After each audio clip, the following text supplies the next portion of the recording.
Baião Binário, programa de várzea com comentários cabriocálicos de Fábio Ribeiro e Camila Chute. Um programa para quem merece o respeito tecnológico. Escuta aí, troço, pra ver se tu aprende alguma coisa. Bom dia, flores do dia de manhã, for real, hein, Fábio Ribeiro? Agora é verdade esse bom dia para vocês. Estou tomando o meu cafezinho na minha xícara favorita. Estou tomando a minha cachaça matinal, na minha garrafa preferida. Vamos lá. Ai, senhor! A gente está devendo um baião para a galera. A gente, na terça-feira, por motivos de força menor, a gente não conseguiu gravar. Enfim, ossos do ofício, vamos compensar hoje. Afinal, o baião está aí, nos podcasts mais ouvidos do ano de pelo menos uma pessoa. Eu? Não, pelo menos umas 4, 5 vieram me marcar e falar, e vou marcar você e te falaram. Eu fiquei muito feliz com a nossa audiência. Boa, sobretudo porque se trata de educação do mais alto calibre. Edição 77, cabalística. Hoje é dia 3 de dezembro, final do ano, e a gente vai aqui para uma pauta que eu trouxe 5 reportagens. Trouxe aqui uma notícia que está aí meio que nas franjinhas das coisas, ninguém está falando muito. Ninguém está falando mesmo, Fá. Exato. Eu fiquei sabendo por você, pelo M-Daily, Crosselini. Se você quer entrar no M-Daily, notícias fresquinhas, comentadas, reenquadradas, assim, aulas, clique no link que está aqui na descrição deste vídeo para você também poder se informar cotidianamente. Pode seguir, Fabrício. Boa. Falaremos do Facebook e dos relatórios de conversão. Falaremos também de fake followers. A gente sabe que existe, mas eu fiquei assustado. Essa reportagem ela não é nova, ela tem 1 ano, mas eu acho que ela bate com a primeira e cria um caldo interessante ali. Outra reportagem do El País da Espanha, que fala sobre a vacina, sobre o preço da vacina, o preço que ela vai chegar para o consumidor final. E aí, obviamente, quem vai pagar a conta possivelmente são os governos, os planos de saúde, as pessoas físicas que quiserem comprar, mas tem um custo para isso. Qual é o custo? Falaremos da ANAC regularizando a volta do Boeing 737, que foi um caso que já é um caso clássico da agilidade, e falaremos também sobre buscas no Google e o que isso revela sobre a psique humana. Vamos começar. Que caldo, Fábio Ribeiro! Boa, primeiro artigo, Facebook, aqui, ó, saiu no Wall Street Journal semana passada. Eu demorei a acreditar que isso fosse verdade, tá? Eu comecei a ler, eu falei, calma aí. Quer dizer que o Facebook veio a público na maciota dizer o seguinte, ele está oferecendo cashbacks para os seus milhares, milhões aí de pessoas que anunciam na sua plataforma com a seguinte justificativa, olha, a minha plataforma que mostrava os dados de conversão, ela estava um pouquinho descalibrada, assim, eu estava te mostrando um dado que não era o dado real, ele estava inflado.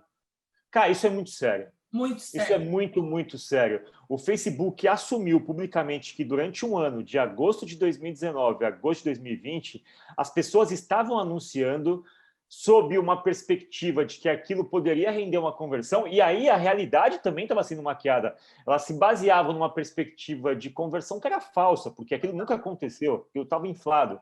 Ou seja, os relatórios que indicavam a conversão do teu anúncio não eram reais. Gente, eram dados reais já. E sabe o que me irritou muito a hora que eu estava lendo a M-Daily hoje? O quanto cashback é a saída confortável para eles. Porque pense bem, exato. Eu já não confio em você. Você acabou de falar que está errado. Você fala que você não vai me devolver em cash, você vai me devolver em mais dinheiro para eu ver o dado errado. Tipo, é muito confortável para ele devolver em cashback, assim. Para mim é meio... E as cifras são bizarras, a gente já falou sobre isso, tipo, o Money Lever na vida deixa milhões no Facebook, né? Não, basta dizer... Deixa milhões. Basta dizer que 7 de 10 dólares investido em marketing digital ou estão no Google ou estão no Facebook. Esse é um mercado gigantesco, cara. Nossa. E assim, para mim, uma coisa é você falar, olha, pode ser que dê isso. Outra coisa é você pegar um dado real e errar o dado real. Você, tipo, calma, não tem dúvida sobre a realidade. A dúvida é sobre o futuro. Ô, Fábio, eles estão fazendo um negócio que nunca existiu. Eu até acho que é raio licenciado, mas paga então o preço, devolve o dinheiro. Assim, para mim, o errar Cara, faz eu não parte do concordo, processo, sabia? Fá.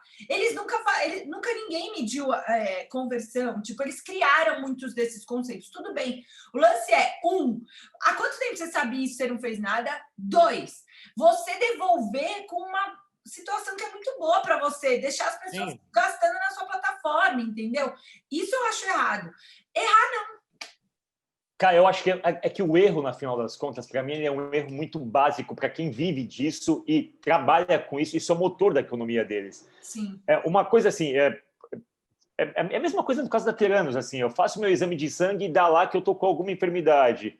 Pô, mas eu não tô com enfermidade, é você que fez o exame, a tua lógica de analisar o meu exame está equivocada. Pô, isso é muito básico, isso não deve ser permitido numa indústria de alta performance como essa. Uma coisa é, pô, uma empresa novata, enfim, que não estabelecida, tá lá tentando descobrir o seu modelo de negócio. O Facebook tá nessa brincadeira há 12 anos, cara. Ou seja, há 12 anos ele está apresentando relatórios de conversão que não são reais. Pô, isso para mim é muito, muito grave, porque envolve um estelionato, no final das contas. Para mim é típico, olha, você gastou aqui e tal, e eu estou te dizendo algo que não é real, e depois eu assumo na maciota, não faço um anúncio público disso. Enfim, para mim é bem preocupante. E falam que isso está criando vai criar uma fissura na relação com os anunciantes. Fala aí. Com certeza, Fá. E você falou um negócio também no MDL que eu fiquei, que isso é muito recorrente no Vale do Silício, né? A cultura americana de empreendedorismo, do fake until you make it, potencialmente aumenta o dano desses erros, né? Você vai para uma Europa, você vai para um Spotify, você vai para outras plataformas que não bebem dessa cultura, né? Que bebem de outras conversas. Em geral, a gente consegue mitigar isso, porque não é só sobre aparência, né, Fá? Exato. E aí é o seguinte, né, de você vender super, assim, uma métrica de super sucesso, né? Eu E fiquei no meio final das chocada contas, porque ninguém tá falando disso, Fá. Assim, esse equívoco não é um equívoco pequeno, sabe? Então, me surpreendeu. mas ele é um equívoco que leva a outras decisões, né? Você baseia suas decisões nesse tipo de coisa. Eu achei preocupante, eu achei que está muito na maciota, trouxe aqui para a gente. Sim. Como a gente está numa sociedade que preza pela evidência, né? A gente ensina isso, que as pessoas deveriam basear suas decisões em fatos e em dados. Até os dados aparentemente estão equivocados. Nesse caso, eu acho que é educativo explicar o porquê que ele está errado. Minimamente fazer isso para que todo mundo possa melhorar o seu processo decisório. Sim. Outra notícia que envolve posturas corporativas bastante controversas, né?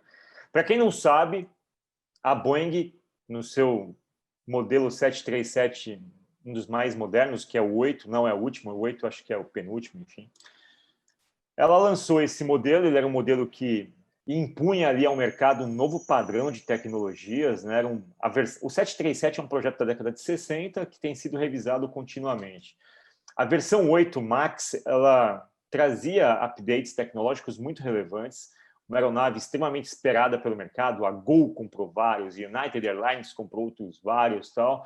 Até que quando ela começou a entrar em operação, misteriosamente alguns voos ali fatídicos resultaram em acidentes fatais ali.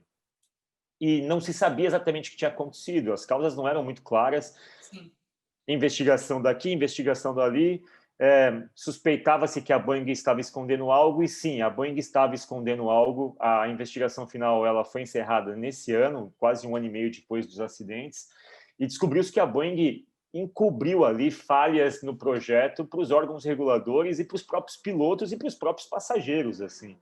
Ou seja, o avião tinha erros que não foram suficientemente testados nas suas fases de testes tradicionais para qualquer tipo de produto, sobretudo para um Boeing, e as pessoas que pilotavam esses aviões não tiveram um treinamento adequado, e a Boeing deu uma maquiada na documentação, dado que é um mercado altamente regulado, que exige documentação robusta, a Boeing deu uma maquiada na documentação. É isso que você quer? Documentação para poder funcionar? Está aqui. E colocou em risco a vida de uma série de pessoas. Resultado, matou, né? Não suspensão. Matou. Resultado foi uma suspensão mundial desse modelo, e a ANAC agora entende que a Boeing cumpriu todos os requisitos e autorizou a volta. Cá, em termos de perspectiva ágil, o que essa história te ensina? É que a gente, e isso é muito comum no mundo digital, a gente negligencia a etapa de teste como se fosse perda de tempo, sabe? Ah, se sobrar tempo eu testo. E é uma faca de dois gumes, porque olha quanto tempo eles ficaram sem operar, né, Fá? Existem testes e testes. Você tem que escolher quais batalhas você vai lutar, isso com certeza. Não adianta você ficar testando para sempre antes de lançar. Mas tem algumas etapas inevitáveis, porque eles, por não terem investido um tempo em testar isso, ficaram 2 anos fora do mercado. Olha que cagada, né? No último caso. E, ao mesmo tempo, eu fico pensando que as agências reguladoras americanas, a brasileira, a ANAC, deveriam, na minha visão, olhar com mais cuidado para as documentações, assim, não valorizando elas, mas percebendo que elas não comprovam, né? Elas não dão garantia. Não é porque alguém escreveu no papel que isso é real. Isso, né?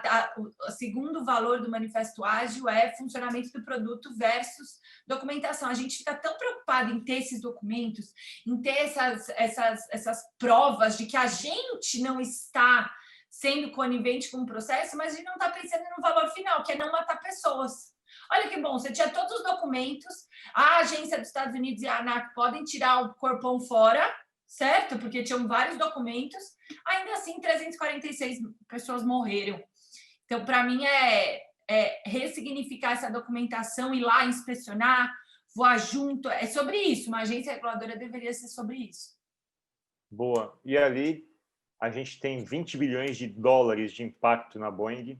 E, enfim, a Boeing, a partir desse evento, ela teve uma série de problemas institucionais, a perda financeira, as indenizações, acordos que foram rescindidos, inclusive o da Embraer. É isso. Esse é um case clássico da agilidade, funcionamento acima de documentação, enfim, ainda mais com coisas que envolvem vidas humanas. Exatamente. Terceira notícia aqui é o seguinte: o executivo da AstraZeneca, ele traz uma reflexão importante. Ele falou: não se entende muito bem como se decide o preço de uma vacuna. E, bom, né, a gente está chegando agora numa... A tradução para português seria: não se entende muito bem como se decide o preço de uma vacina. Pero que sim. Ele questiona o seguinte, cara, tem muito dinheiro público envolvido na pesquisa e nessa corrida para desenvolver vacinas. Muito dinheiro público, muito. E segundo o executivo da AstraZeneca, não é moral você fazer dinheiro com isso. Concordo. Com essa vacina. Tipo, faz a vacina, produz, coloca uma margem aí para cobrir custos de fabricação e ok, bora pro jogo. É uma situação muito especial na história da humanidade, tipo, chegaria a um limite de moralidade muito questionável você fazer grana com isso. Por que se discute isso? Tem um range de valores aí que vai de 3 a 21 dólares o custo de uma vacina. Quem vai pagar a conta? Muita gente. E, obviamente, todo mundo vai ter que tomar esse negócio. O Reino Unido começou a aplicar agora, acho que na semana que vem já começa a aplicar, enfim. E ele dá uma entrevista onde ele fala: na minha perspectiva aqui na Espanha, a gente não vai ganhar dinheiro com isso. É a atitude da AstraZeneca Espanha.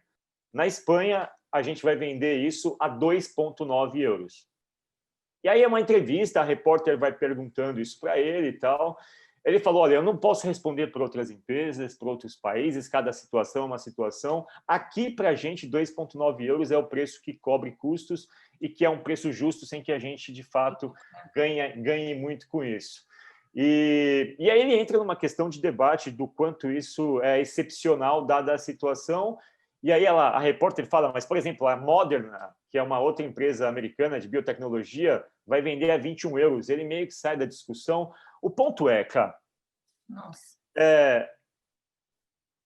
a gente vai ter várias coisas nesse processo da pandemia, né? A gente tem a doença em si, agora a gente tem a vacina, a aplicação da vacina, e começa a ter essas discussões de como isso como que as empresas estão tratando isso em termos de saúde pública, ou se isso vai virar um business como os outros quaisquer. Eu não sei muito bem o que pensar, assim. Eu gosto da perspectiva do cara da AstraZeneca, eu só acho que falta transparência, e eu acho que esse é o elemento que eu queria falar contigo. Para mim, um elemento clássico de toda a discussão que envolve a gente poder tomar um lado é o quanto a gente tem de informação com isso, né? E eu acho que esse debate aqui não está sendo transparente o suficiente para colocar todo mundo na mesma página. Eu não sei o que tem de dinheiro público, eu sei que a gente perdeu 6 milhões de doses de testes porque eles venceram, porque não houve capacidade logística para a gente distribuir, ou vontade política, ou as duas coisas combinadas. Eu acho que falta um pouco de transparência. E tudo bem, cada discussão no seu quadrado, a de saúde no quadrado da saúde, mas eu acho que as pessoas deveriam saber efetivamente quanto dinheiro tem de cada lado, quanto custa e qual que é a perspectiva de cada empresa. O que você acha? Concordo plenamente, Vai. Eu acho que, assim, esse último parágrafo mostra que é missão, visão, valores, né?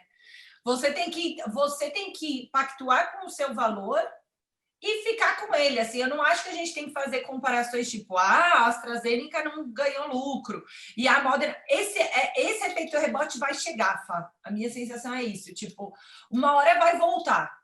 Por quê? Eu, por exemplo, já consigo reconhecer que existe um alinhamento de valores muito maior com a AstraZeneca do que com a Moderna, por exemplo. E lá na frente isso vai reverberar em negócios aí em bases mais justas, sabe? Eu concordo com você que falta transparência plenamente. E, de alguma forma, muita gente tentou se aproveitar da situação da pandemia porque estava todo mundo em pânico, né, Fá? Então, acho que até mais do que transparência, faltou um pouco de simancol para as pessoas, de bom senso, de pensamento crítico, porque muita gente tirou vantagem da situação, assim, com venda de máscara, álcool, assim, vantagens comerciais financeiras. Nada de errado em ganhar dinheiro, mas eu acho que a gente começa a chegar num capitalismo bizarro, assim, tipo, que foge um pouco dos padrões morais, sabe? Exato. E a gente, assim, tem pouquíssimos momentos na história que exigem posturas excepcionais. As guerras, as pandemias, enfim, crises sanitárias, crises financeiras, tal, onde as empresas elas podem ter a galhardia de se posicionar acima, enfim, de instrumentos financeiros tradicionais como lucratividade, margem, preço de venda, market share, coisas do tipo.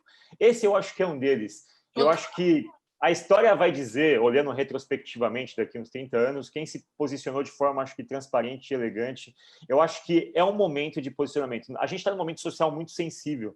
As causas elas estão sendo discutidas com muita sensibilidade e a gente percebe mudanças de rota e de posturas em todos os níveis.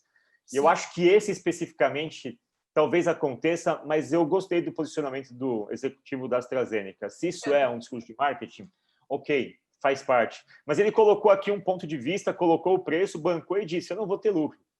Ponto. E estou orgulhoso por isso. Você faz o que você bem entender. É isso. Eu acho que esse é o pulo do gato, Fá. Você, enquanto empresa, os seus valores, e você tem essa possibilidade, banca e vai até o fim. É isso. Não fica, mas eu quero fazer, então, um abaixo-assinado para ninguém ter lucro. Não. Vai lá, faz você. Ponto.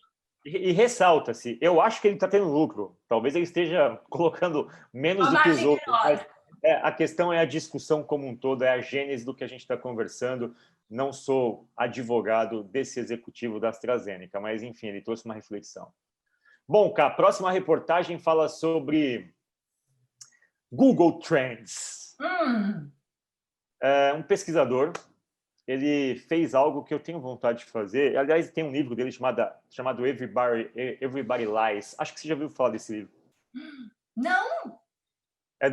Enfim, é do Everybody Lies, é desse cara chamado Seth Stephens Davidovitz. Não! Ele falou o seguinte, bom, o Google é um soro de verdade digital. A gente pode até dissimular, a gente pode socialmente postar nossas fotos, os nossos comentários, as nossas campanhas de marketing, só que quando a gente está no mecanismo de busca, a gente é a gente mesmo.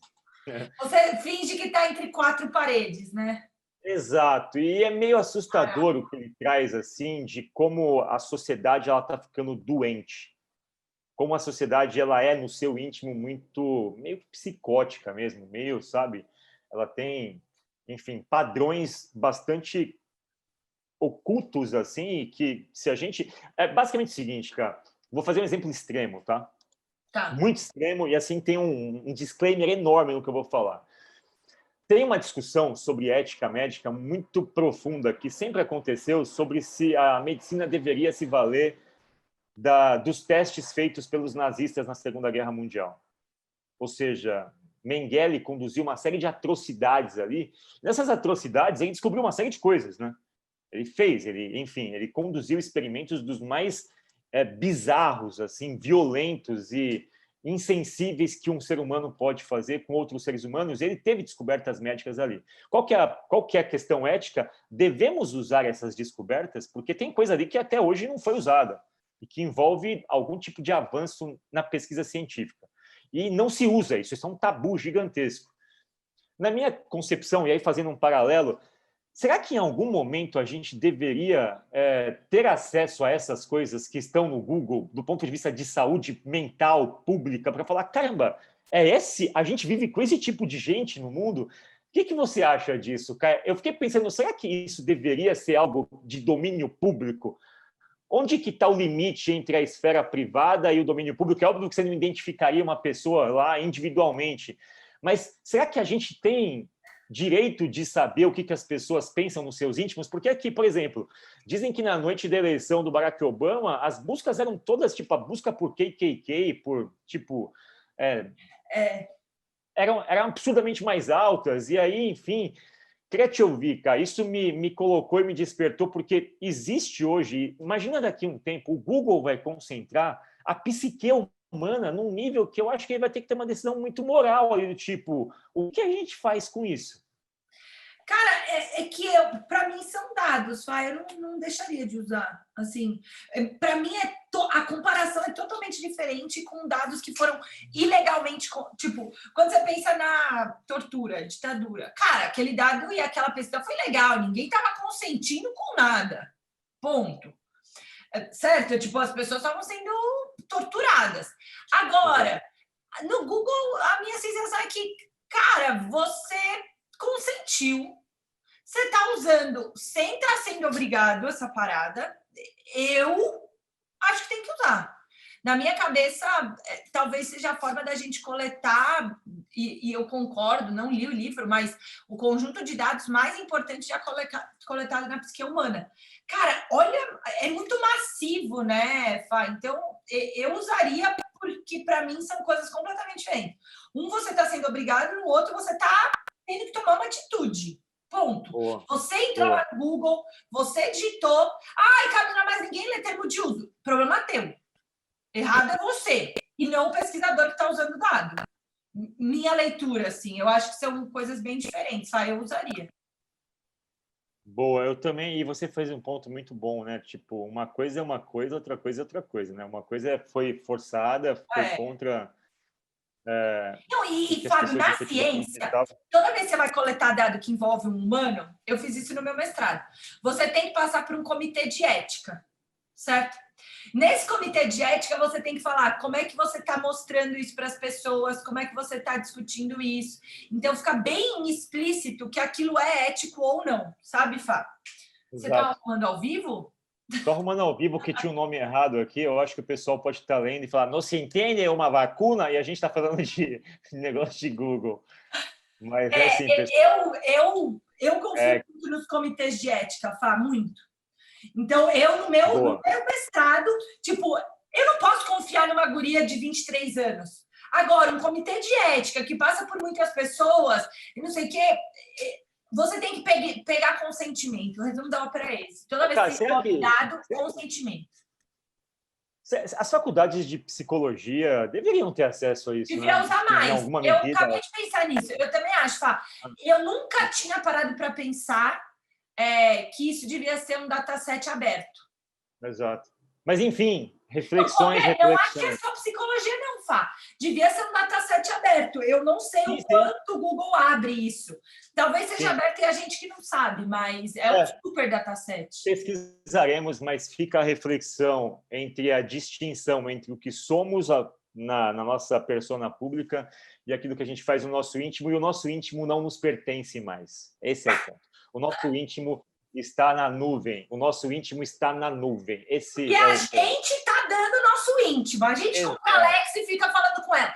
Fábio, eu preciso falar uma coisa. O que eu vi de stories da Alexa, as pessoas não estão sacando o que está rolando. Os meus pais, Fábio Ribeiro, eu cheguei nos meus pais no dia da votação, eles, Alexia, tocar, não sei o quê. Meus pais estão usando a Alexa. A minha irmã tá enlouquecida com a Alexa. Estão com 2 Alexas na casa deles. Tipo, lindo, tô achando massa. Mas desculpa, não é que o seu íntimo está sendo invadido. Você foi lá, você pagou e você está dando o seu íntimo. Exato. E depois não reclama que a Amazon domina o mundo. A gente está dando tudo de graça, enfim. De graça, de graça. A Alexa devia ser de graça também. Tipo, você quer que eu faça pesquisa para você e que eu te dê informação? Me dá um aparelho de graça. Pelo menos devia ser assim. Chocante. Não, meus pais, Alexia e Alexia. Alexia. Parece um cachorrinho. Bom, esse episódio é um episódio que a gente pode chamar de Na Moral. Tá ligado? Na moral, tá ligado? Na moral, porque é o seguinte, a gente tem um lance aqui que, na moralzinha, o Facebook tá falando que teve um erro e, assim, para mim é um erro que envolve até uma decisão moral ali de você, enfim, atuar de uma forma um pouco mais correta na resposta e na solução. A gente tem a questão da vacina na moral também. Qual que é a moral do preço? A gente tem uma outra questão. Na moral. Tipo, pô, é legal você botar um avião para matar pessoas sem que elas saibam que elas estão voando num negócio que está com problemas técnicos. Pô, tem uma moral envolvida aí. E aqui, efetivamente, tem a moral também das pessoas, enfim, as suas morais internas, né? As suas morais que são mais invisíveis e que se manifestam em dispositivos de pesquisa. E, por fim, tem um outro aqui na moral, cara, que é esse na moral aqui. Pulei, deixa eu voltar. Que é esse aqui. Aê! Reportagem tem um ano. Que é um problema... Cara, olha isso. É uma indústria fake de followers. Sim. De 1,3 bi. Que é o lance, cara, dos fake followers. Bom, a gente já imagina que quando a gente vê uma pessoa com 4 milhões de followers, 100 milhões de followers, a gente fala, cara, mas assim, é muito milhão, né? Se soma tudo isso no mundo, tal, quer dizer que cada pessoa deve seguir umas 800 milhões de pessoas para dar tudo isso, né? A matemática não fecha a conta. E aí, de fato, isso virou um problema, porque o Facebook está dando uma maquiada na conversão. Mas mesmo a conversão real, tem muita gente falsa no meio. Entendeu? Mesmo a conversão real, tem gente falsa no meio, porque assim... E aí, tem 2 tipos de coisas... Não, e agora que os likes não aparecem, Fá, porque antes era muito óbvio quando alguém tinha apagado o seguidor. Porque você pegava lá, tem 10 mil seguidores, só que tem 3 likes na foto? Porra, amigo, não me ferra, né? Você quer que eu acredite que você tem 10 mil pessoas normais? Só que agora, Fá, não tem mais. Eu não consigo saber quantos likes aquele influenciador tem, a não ser que ele compartilhe comigo. Então, isso criou, de fato, um mercado onde a precificação é feita meio no escuro. E você vai apostar ou não lá naquela pessoa. Vira e mexe, quando eu faço publi, Fá, o preço ele é baseado muito mais no número de seguidores e no que aquela pessoa representa do que em conversão hoje em dia. Porque não dá mais para saber o que é verdade, entendeu? Mas as marcas estão lutando, cara, elas estão fighting back, porque é o seguinte, elas estão pedindo para que os influencers assinem contratos e se responsabilizem pelas supostas contas falsas. Porque existem 2 falsidades grandes e latentes aqui. Uma eles chamam de comment pods, que é o engajamento artificial. Você manipula a tua audiência para se engajar em algo que ela não vai nem comprar, mas você cria um engajamento massivo ali, um efeito manada artificial. É a mesma coisa que acontece nas votações do Big Brother. Nossa, tivemos 200 milhões de votos. Pera lá, né? Vamos lá. História da carochinha. As pessoas saem votando aí, tipo, dia e noite. Mas é isso, são os comment pod, engagement pods, que eles falam que são grupos de pessoas que elas concordam em fazer isso artificialmente, mas elas são reais. Entendi. E outro, existe o botting. O botting não, o botting é fake account. A gente falou num artigo aqui dos fake influencers. Olha o mundo que a gente está caminhando. A gente tem, de um lado, fake influencer falando com fake follower. Esse mundo é sensacional, né? E tem dinheiro nesse mundo. Muito que louco. Não é fake. E não, dinheiro não é pouco dinheiro, Fá. Mas vamos lá, olha que mundo surreal. Eu tenho fake influencer, fake follower e tenho fake metrics. Então, é sensacional isso aqui. Na moral, é sensacional. Mas olha isso, só para encerrar, porque esse mercado da economia digital, da economia da atenção, é baseado nisso. E a gente está pagando por coisa falsa. E a gente paga por coisa falsa que vem com o cálculo errado. É tudo sensacional nisso. Mas aí teve uma empresa que fez um teste, cara. Instituto Instituto Contemporâneo de Performance de Música, sei lá, Institute of Contemporary Music Performance. Ele fez um estudo com 100 das mais poderosas contas de Instagram, das mais bem-sucedidas. Sabe? Ela ainda Neymar, ó, Taylor Swift. Ariana Grande. Cara, metade dos followers dessas pessoas são falsos. Metade. Half, 50, major. Caraca! Chocada, É isso. mas é porque não é que eles compraram, né? É que, de fato, as pessoas fazem contas fakes. Pois é, mas é muita coisa, cara. Metade. Então você compra o Neymar precifica o post dele, a Ariana Grande precifica o post com a base de followers. Você está pagando 50% para coisa que não existe. É muito maluco. Obviamente que o mercado tem uma mão invisível que se ajusta, né? O preço vai se ajustando. Chocante. Mas é meio que terrível, né? Enfim, a gente tem aqui um episódio na moral. Na moral e moral, porque é tudo imoral nessa conversa, porque, sabe, é o que você falou, é tudo fake, a gente tá dando risada, que estão tirando risada. Exato. E assim, tem morais que são mais inofensivas, digamos assim. Moral, acabei de lembrar, Fábio. Eu fiz essa peça por sua causa. Exato. Tem a moral, tem tipos de moral, todo tipo de moral possível está nesse episódio aqui. Enfim, das mais extremas adequadas, e aquelas que a gente está aceitando, e aquelas que a gente está aceitando de barato, mas é o episódio na moral. Baião 77, quinta-feira, boa, divirta-se na edição. Eu sei que são 9 horas da manhã, tem que ir pro ar meio-dia. C'est la vie, meu amigo. Esse é o mundo. Vou exportar agora, boizinho. Um beijo. Não.